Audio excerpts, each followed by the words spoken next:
വീണ്ടും ജ്വാലയായി ഒരു ഓർമ്മ പുതുക്കൽ.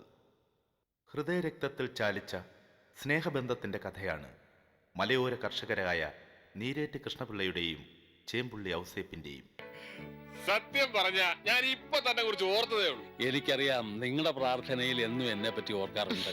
പ്രാർത്ഥനയെ മാത്രമല്ല, എപ്പോഴും ഓർക്കാൻ ഈ ഔസേപ്പിന് ഒരാളേ ഉള്ളൂ.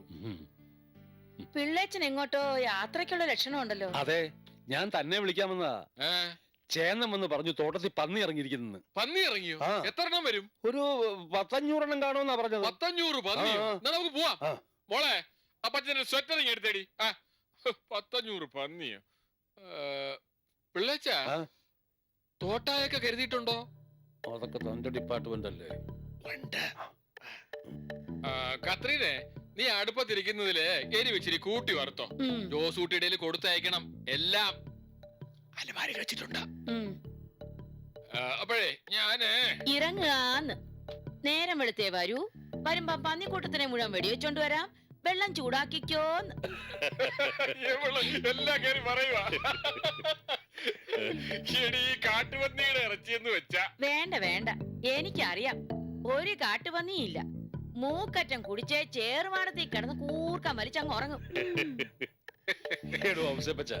എല്ലാം അറിയാവുന്നവരുടെ മുമ്പിൽ നുണ പറഞ്ഞാലേക്കോ.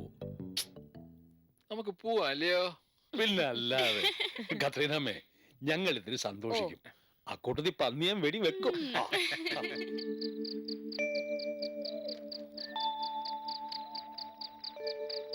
നിലാവിന്റെ നാട്ടിലെ നിശാഗന്ധി പൂത്തല്ലോ, നിലാവിന്റെ നാട്ടിലെ നിശാഗന്ധി പൂത്തല്ലോ, കളിക്കൂട്ടുകാരനെ. ഒന്ന് മതിയാക്കടൂ. എന്തോന്ന് മതിയാക്കാൻ? ഒന്നും ആയിട്ടില്ല. ഞാൻ പറഞ്ഞ അതല്ല. പിന്നെന്ത്? തന്റെ പാട്ടൊന്ന് നിർത്താൻ. പാട്ട് പിള്ളേച്ച, ഈ പാട്ട് പാടുന്നത് കൊണ്ട് 2 ഗുണമുണ്ട്. ഒന്ന്, ഉറക്കം വരത്തില്ല. 2, പന്നി വരത്തില്ല. പിന്നെ വേറൊരു കാര്യം കൂടിയുണ്ട്. എനിക്ക് നിലാവ് കണ്ട പാട്ട് പാടാതിരിക്കാൻ ഒക്കത്തില്ല. നിലാവിന്റെ നാട്ടിലെ ഏതാണ്ടൊന്ന് ഭൂതല്ല പിള്ളേച്ച. ഓ, അതൊക്കെ ഔസേപ്പച്ച, ഈ നിലാവ് കാണുമ്പോ തനിക്ക് എന്താ തോന്നുക? നിലാവ് കാണുമ്പോ എനിക്ക് നിലാവാണെന്ന് തോന്നുന്നു. അതല്ലടോ, ഈ നിലാവത്ത് ഇങ്ങനെ നിൽക്കുമ്പോ തനിക്ക് ആരെങ്കിലും ഓർമ്മ വരുമോ? ഓർമ്മ വരും. ആരെയാ? എനിക്ക് എന്റെ കത്രീനാമ്മയെ ഓർമ്മ വരും. എനിക്കും ഒരാളെ ഓർമ്മ വരും. ഗൗരിയമ്മേലിയോ? അല്ല, പിന്നെ എന്റെ കൊച്ചിനെ. കൊച്ചേ എന്നൊരു വിളി കേൾക്കാൻ കൊതിച്ചിരിക്കുന്ന നിത്യകന്യകയായ ഒരു സ്ത്രീ. കൊച്ചിൻ്റെ സാമീപ്യം കൊണ്ട് എല്ലാ ദുഃഖങ്ങളും മറക്കുന്ന സ്നേഹനദിയായ കൃഷ്ണപിള്ള.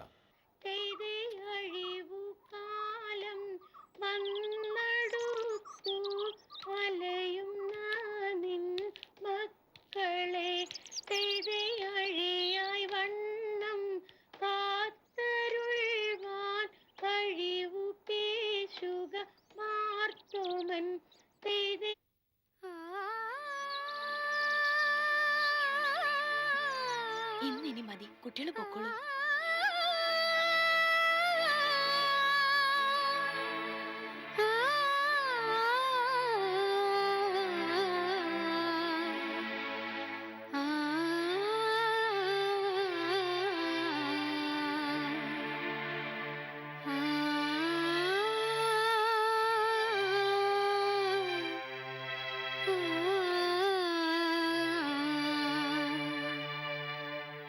വെറുതെ നാട്ടുകാരെ കൊണ്ട് പറയിപ്പിക്കാന്നല്ലാണ്ട് നമ്മൾ എന്തെങ്കിലും മനസ്സ് പറഞ്ഞിട്ടുണ്ടോ? ചൂടും വിങ്ങലും അല്ലാണ്ട് ഒരിറ്റ് സന്തോഷം എന്തെങ്കിലും അനുഭവിച്ചിട്ടുണ്ടോ? എന്നാലും എനിക്ക് തൃപ്തിയാ. കുടുംബക്കാരോട് വഴക്കിട്ട് ഇത്രയും കാലം കാത്തിരുന്നല്ലോ. ഇപ്പോഴും കാത്തിരിക്കല്ലേ? അത് ഓർക്കുമ്പോഴാ കൊച്ചേ എന്റെ ഉള്ളിലെ കല്ലെറിയുന്നത്. വേണ്ടായിരുന്നു, ഈ കാത്തിരിപ്പ് വേണ്ടായിരുന്നു. അതിനിപ്പോ എനിക്ക് വിഷമൊന്നും ഇല്ലെങ്കിലോ? ഒറ്റയ്ക്ക് ജീവിച്ച് ഒരു തഞ്ചായി. ഇപ്പോ ഈ കാത്തിരിപ്പിന് അസുഖം, വെറുതെയുള്ള കാത്തിരിപ്പ്. പ്രണയത്തിന്റെ കുളിർക്കാറ്റിൽ എല്ലാം മറന്നു സ്നേഹിച്ച അനന്തനും സോഫിയും. അവരുടെ സ്നേഹബന്ധത്തിന് മുകളിൽ ഇടിമുഴക്കമായി വീണ നന്ദിനി. സ്നേഹസാന്ദ്രമായ മുഹൂർത്തങ്ങളിലൂടെ സഞ്ചരിച്ച അവർ വിധിക്ക് മുന്നിൽ കീഴടങ്ങുകയായിരുന്നു.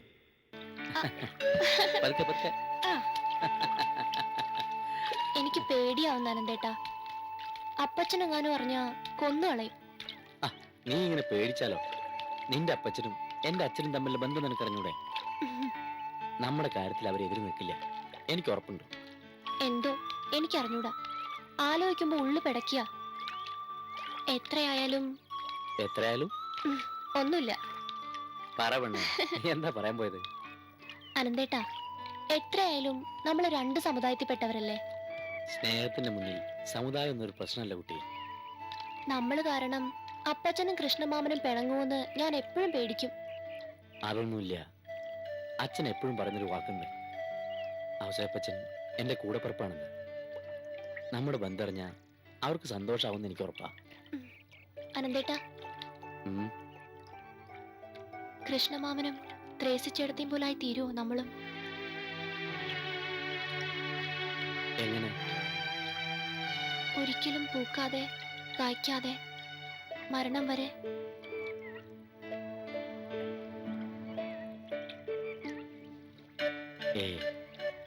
അങ്ങനെയൊന്നും ഉണ്ടാവില്ല.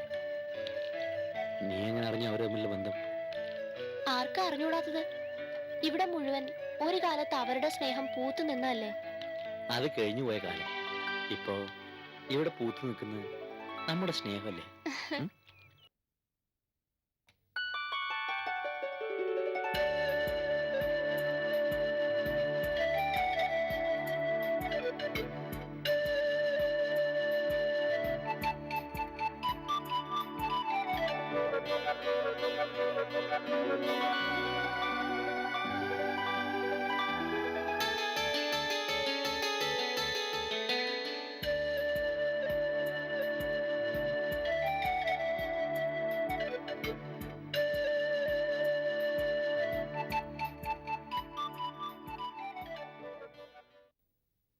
മോളെ, അനന്തൻ എന്റെ മോനാ. എങ്കിലും പറയുക, നിനക്ക് ചേരുന്നവനല്ലവൻ. അവന് വിദ്യാഭ്യാസം ഉണ്ടോ, സ്റ്റാറ്റസ് ഉണ്ടോ? കാട്ടിലും വീട്ടിലും അലഞ്ഞു തിരിഞ്ഞ് നടക്കുന്ന ഒരു മുട്ടാണല്ലേ അവൻ. നിന്റെ പരീക്ഷയ്ക്കും പഠിത്തത്തിനും അവൻ എങ്ങനാ ചേരുക?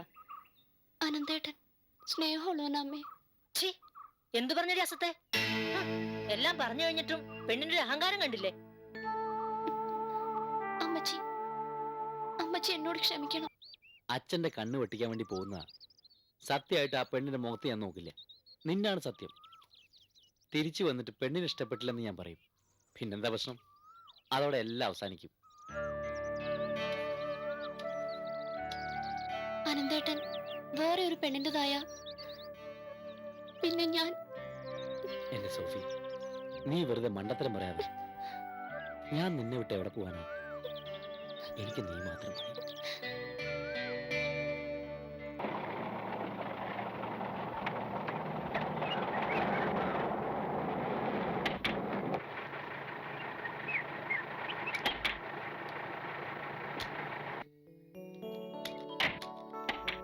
ഇറങ്ങിക്കോളൂ.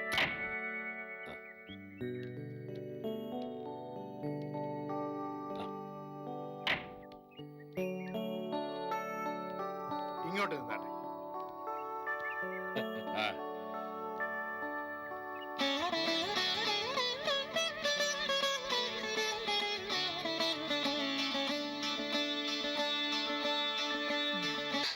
അവളെ സ്നേഹിച്ച കൊല്ലും ഞാൻ. അവളെ സ്നേഹിക്കില്ല എന്ന് പറ. ഇല്ല മോളെ, മരിക്കുന്നവരെ നീ മാത്രം എന്റെ മനസ്സിലുണ്ടാവും. മരിച്ചു കഴിഞ്ഞു.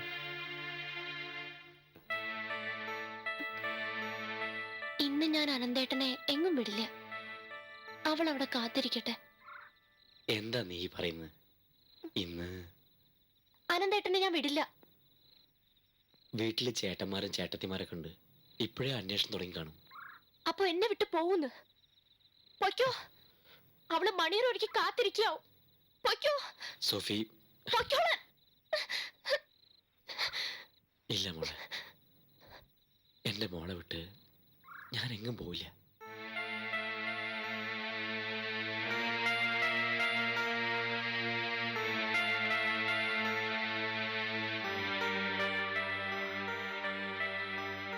വിധിയുടെ ക്രൂരത കൊണ്ട് അകന്നു പോകേണ്ടി വന്നു എങ്കിലും അനന്തൻ സോഫിക്ക് നൽകിയ സ്നേഹമുദ്രയാണ് സെലീന.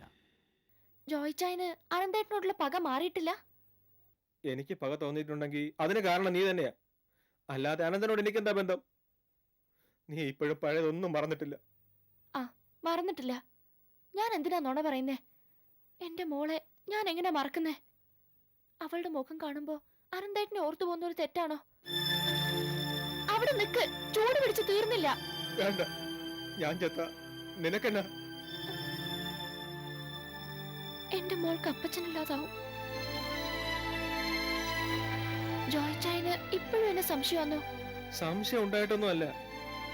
നീ ഇപ്പോഴും അനന്തനോട് നടക്കുന്നത് നാട്ടുകാർ കണ്ടാൽ എന്നാ കരുതും? പഴയ കഥകളൊന്നും നാട്ടുകാർ മറന്നിട്ടില്ല.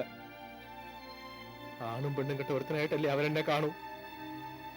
ജോയിച്ചായ, ഇനി ഒരിക്കലും ഞാൻ അനന്തേട്ടനെ പോയി കാണത്തില്ല. മനസ്സുകൊണ്ട് പോലും ഞാൻ ജോയിച്ചായനെ വഞ്ചിക്കത്തില്ല. വിശ്വസിക്കാമെങ്കിൽ വിശ്വസിക്കും.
കാലത്തിൻ്റെ നീരൊഴുക്കിനൊപ്പം സെലീനയും സോനയും വളർന്നു.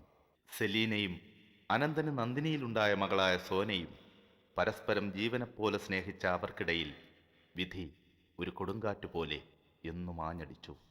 Sophy, please please come.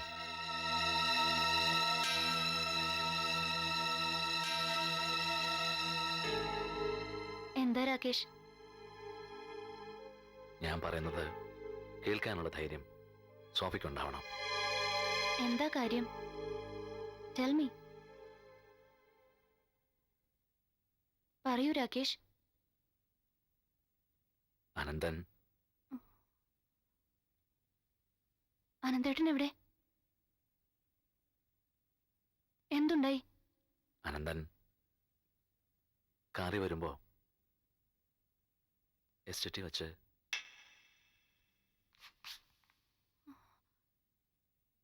എസ്റ്റേറ്റിൽ വെച്ച്?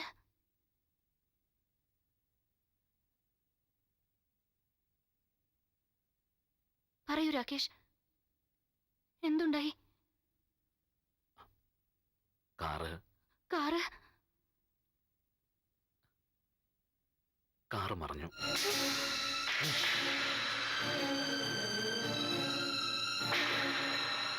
അനന്തേട്ടൻ? കാറിന് തീ പിടിച്ചു. എന്റെ അനന്തേട്ടൻ പോയി സോഫി, അനന്തം പോയി. ഡാഡി, അനന്തേട്ടാ, അനന്തേട്ടാ,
അണയാത്ത ജ്വാലയായി മനസ്സിലില്ലേ?